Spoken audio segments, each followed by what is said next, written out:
Bismillahirrahmanirrahim. Assalamualaikum warahmatullahi wabarakatuh. Alhamdulillahirabbil alamin, hamdan katsiran thayyiban mubarakan fih kama yuhibbu rabbuna tabaraka wa ta'ala wa yardah. Ashhadu an la ilaha illallah wahdahu la syarika lah wa ashhadu anna Muhammadan abduhu wa rasuluh.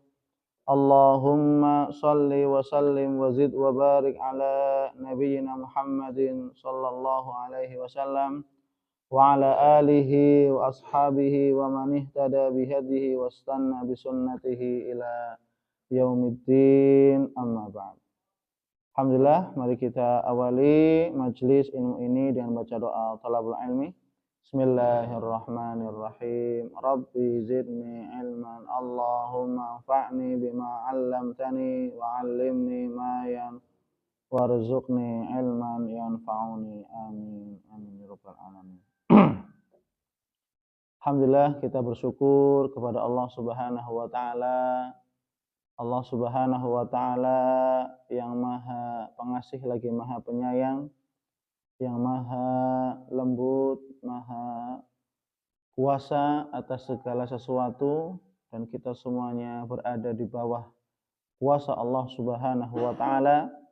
Maka wajib bagi kita untuk patuh dan tunduk hanya kepada Allah Subhanahu wa taala, dengan kita istiqomah beribadah kepada Allah Subhanahu wa taala sebagai wujud rasa syukur kita kepada Allah Subhanahu wa taala. Semoga Allah Subhanahu wa taala senantiasa memberikan kepada kita hidayah taufiknya agar kita diistiqomahkan oleh Allah Subhanahu wa taala dalam beramal soleh, dalam beribadah kepada Allah Subhanahu wa taala sampai akhir hayat kita, sehingga kita diwafatkan dalam keadaan husnul khatimah. Amin amin ya rabbal alamin.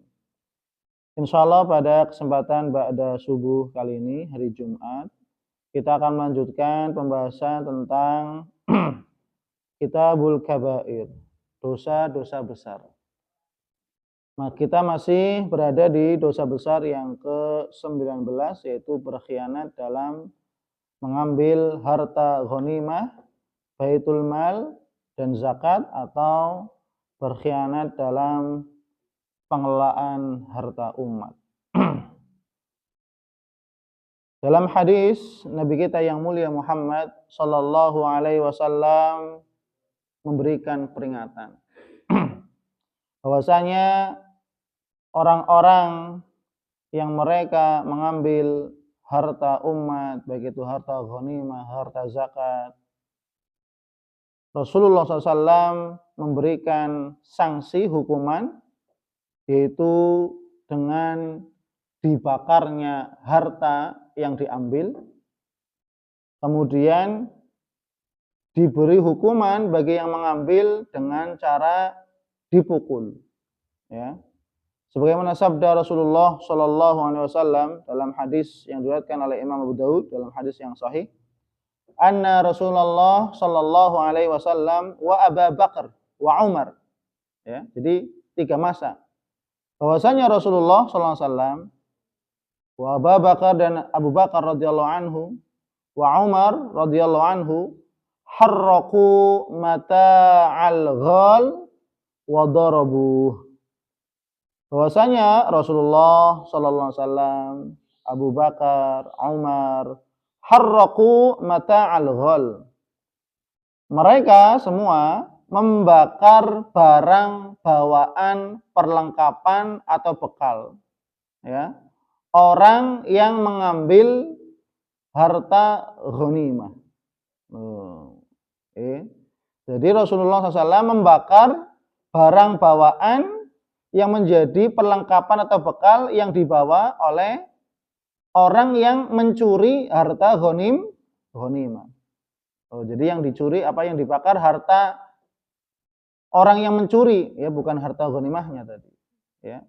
Jadi yang dibakar adalah barang bawaan asli milik orang yang mencuri harta ghanimah. Wa darabuhu, kemudian mereka Rasulullah SAW, Abu Bakar dan Umar, mereka memukulnya. Ya, berarti ini ya barang ghanimahnya dikembalikan. Ya, kalau seandainya masih ada, itu ya. Kalau tidak ada maka ya barang si pemilik, ya perlengkapan, bekal ini diambil, kemudian apa? Dibakar oleh Rasulullah SAW, Abu Bakar dan Umar. Kemudian apa? Setelah itu orang yang mencuri harta ghanimah, harta umat ini, mereka mendapatkan hukuman pukulan. Ya, di sini disebutkan berapa kali pukulannya. Ya. Kemudian Rasulullah SAW dalam hadis yang lain juga menyampaikan dari sahabat Abdullah bin Amr. Beliau berkata, radhiyallahu anhu, kana ala thaqli Rasulillah sallallahu alaihi wasallam rajulun yuqalu lahu Kirkirah. Nah ini ya. Dahulu di antara barang peralatan dan perlengkapan Rasulullah SAW yang mengurusi ini, terdapat seseorang laki-laki yang dikenal dengan nama Kirkirah. Nah, jadi ada sahabat orang yang bernama Kirkirah. Famata, kemudian dia mati. Ya. Kemudian dia mati. Faqala Nabi sallallahu alaihi wasallam huwa finnar. Maka Nabi kita yang mulia Muhammad sallallahu alaihi wasallam mengatakan dia berada dalam neraka. Waduh. Kalau Nabi sudah mengatakan dia berada di neraka, pasti enggak masuk neraka? Pasti. Meskipun Nabi mengatakannya di dunia sekarang, ya. Masih di dunia Nabi mengatakan huwa finnar, dia pasti masuk neraka. Sebaliknya ketika Nabi mengatakan huwa fil jannah, dia masih masuk surga. Nah itu, Masya Allah. Ya. Fadhahabu fayanzuruna ilai. Maka para sahabat ketika Nabi mengatakan huwa finnar, dia masuk ke dalam neraka atau termasuk penghuni neraka, maka para sahabat mereka pergi mendekat, yanzuruna ilaihim, melihat jasad atau mayit Kirkirah tadi. Fawajadu aba'atan qad ghallaha. Maka ternyata ketika dilihat, didekati, mereka para sahabat mendapati bahwasanya Kirkirah ini telah mengambil aba'ah. Aba'ah itu jubah pakaian luar. Kalau sekarang warna hitam yang dipakai para syekh itu ya. Jubah keemas-emasan ya, itu aba'ah namanya. Pakaian kebesaran ya. Pakaian kehormatan ya. Nah ini diambil oleh Kirkirah ya. Secara apa?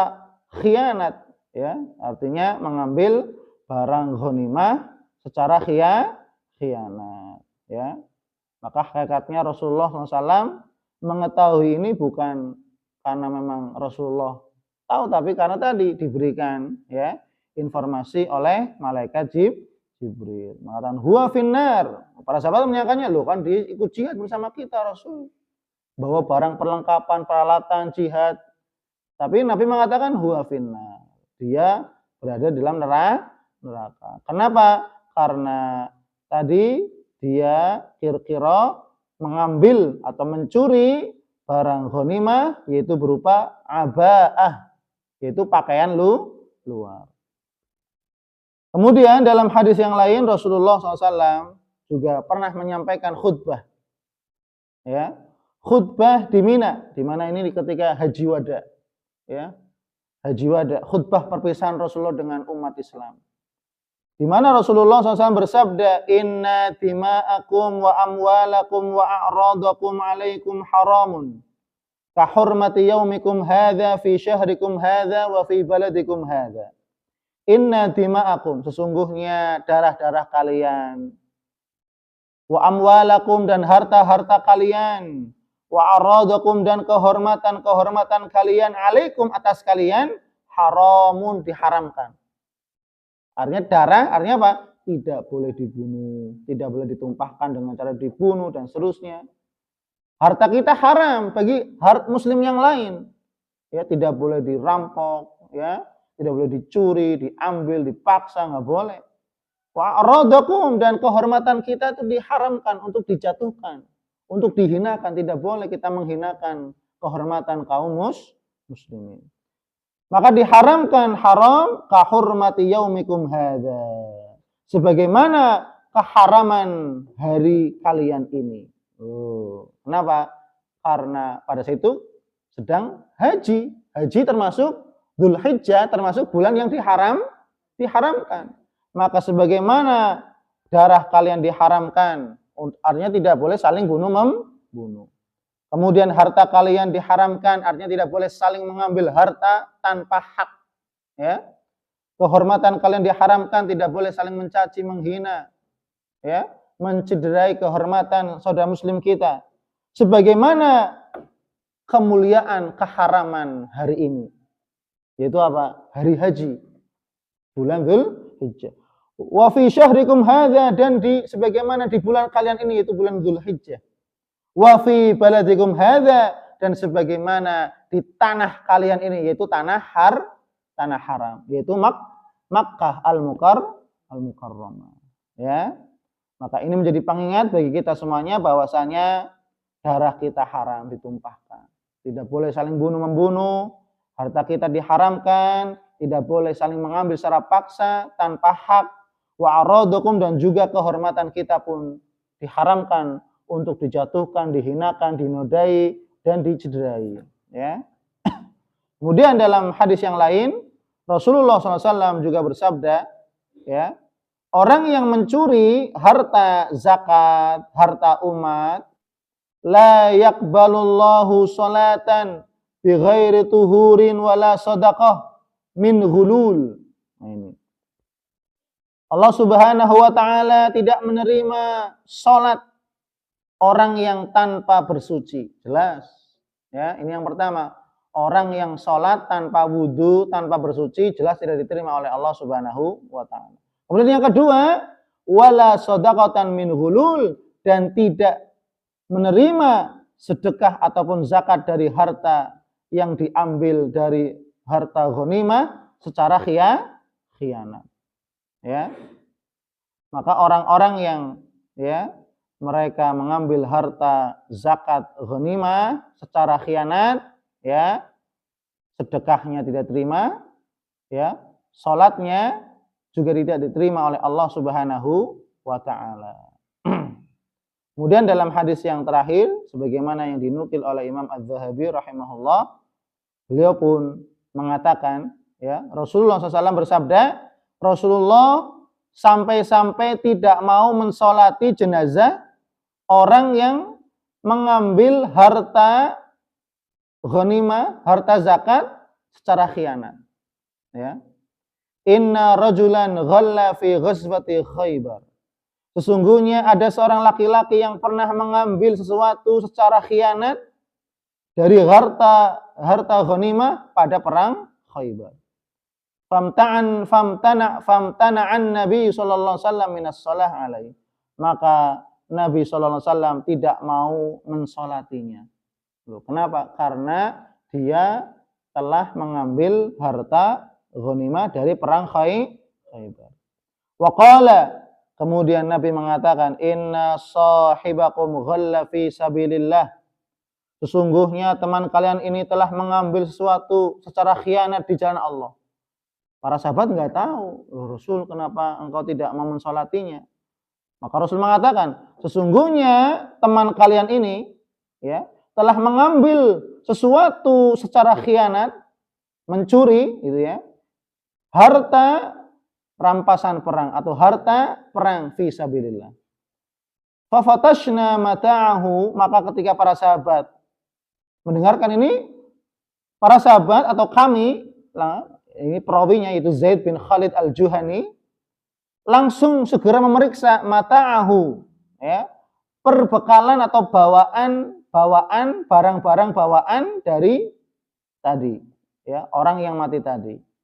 Fawajadna fihi kharazan, maka kami mendapati di dalam barang bawaan orang yang tadi mati, ya, kami mendapati apa? Kharazan, yaitu batu mulia. Batu mulia, perhiasan Yahudi, orang Yahudi, ya, ma yusawi dirhamain, yang tidak mencapai 2 dirham. Coba bayangkan ya. Kalau kita kan batu akik ya. Batu akik, batu yang bagus gitu ya. Ini batu mulia khorazan mayusawi dirhamen. Batu mulia yang tidak sampai 2 dirham. Coba bayangkan ya. Seandainya sekarang 1 dirham itu 35.000, 2 dirham 70.000. Sahabat ini ngambil barang dirham, 2 dirham yang tidak sampai kepada 2 dirham, yang mengakibatkan dia mati dalam keadaan su'ul khatimah, tidak disolati oleh Rasulullah Shallallahu Alaihi Wasallam. Ya, naudzubillah min dzalik. Maka inilah akibat dari ya perilaku orang-orang yang mereka mengambil harta ghanimah, harta zakat, baitul mal tanpa hak ya, tanpa sesuai aturan dari Allah Subhanahu wa taala dan Rasulullah Shallallahu alaihi wasallam.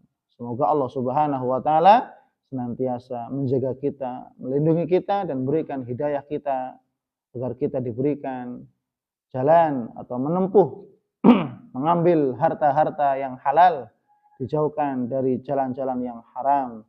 Amin Allahumma amin. Subhanakallahumma wa bihamdika asyhadu an la ilaha illa anta astaghfiruka wa atubu ilaik wa a'fu minkum. Wassalamualaikum warahmatullahi wabarakatuh.